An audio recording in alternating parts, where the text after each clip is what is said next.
If anyone thinks that there's a question, who's heard me, who thinks there's a question I answered poorly, or inadequately, or badly, or failed to answer at all, and would like to challenge me, I'd happily give them 5 minutes. But I have, so to say, shot my bolt otherwise. Is there anyone who would like to challenge me? Yes. Please. If there is no God, why do you spend your whole life trying to convince people that there isn't? Why don't you just stay home? Can you repeat that? Was the question? The question is, if there is no God, why spend your life and career trying to refute that? Why not just leave it alone and stay home? Fair enough.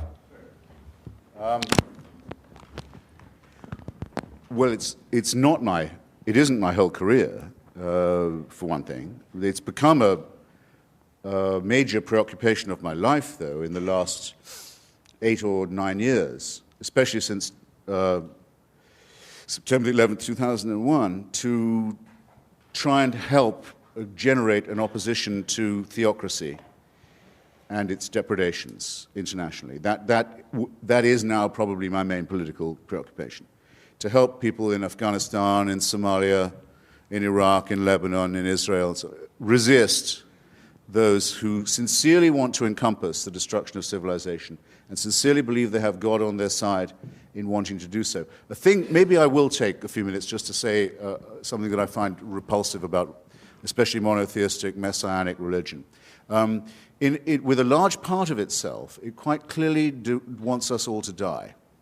It wants this world to come to an end. You can tell the yearning for things to be over whenever you read any of its real texts or listen to any of its real, authentic spokesmen, not the sort of the pathetic apologists who sometimes masquerade for it. Those who talk, there was a famous spokesman for this in Virginia until recently, about the rapture, say that those of us who have chosen rightly will be gathered to the arms of Jesus, leaving all of the rest of you behind. If we're in a car, it's your lookout. That car won't have a driver anymore. If we're a pilot, that's your lookout. That plane will crash. We will be with Jesus, and the rest of you can go straight to hell. The eschatological element that is inseparable from Christianity. If you don't believe that there is to be an apocalypse, there is going to be an end, a separation of the sheep and the goats, a condemnation, a final one, then you're not really a believer. And the contempt for the things of this world shows through all of them. It's well put in an old rhyme from an English exclusive brethren sect. It says that we are the pure and chosen few, and all the rest are damned. There's room enough in hell for you. We don't want heaven crammed.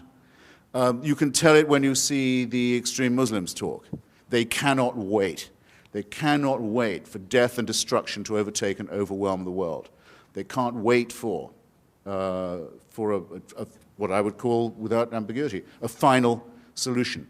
When you look at the Israeli settlers, paid for often by American tax dollars, deciding that if they can steal enough land from other people and get all the Jews into the promised land and all the non-Jews out of it, then finally the Jewish people will be worthy of the return of the Messiah. And there are Christians in this country who consider it their job to help this happen so that Armageddon can occur, so that the painful business of living as humans and studying civilization and trying to acquire learning and knowledge and health and medicine and to push back can all be scrapped, and the cult of death can take over.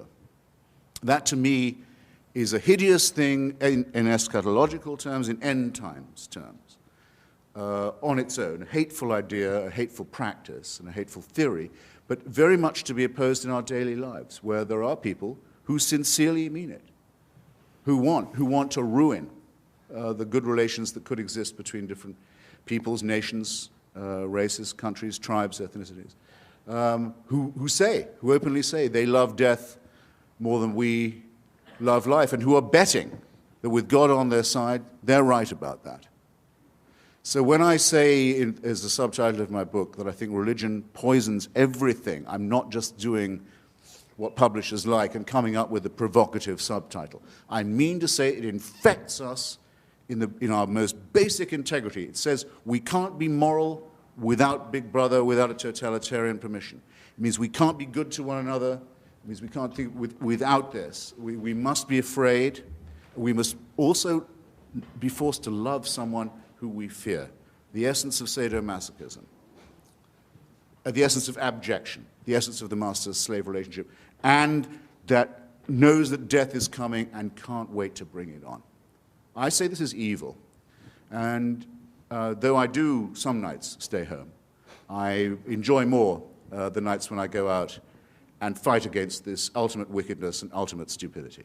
Thank you.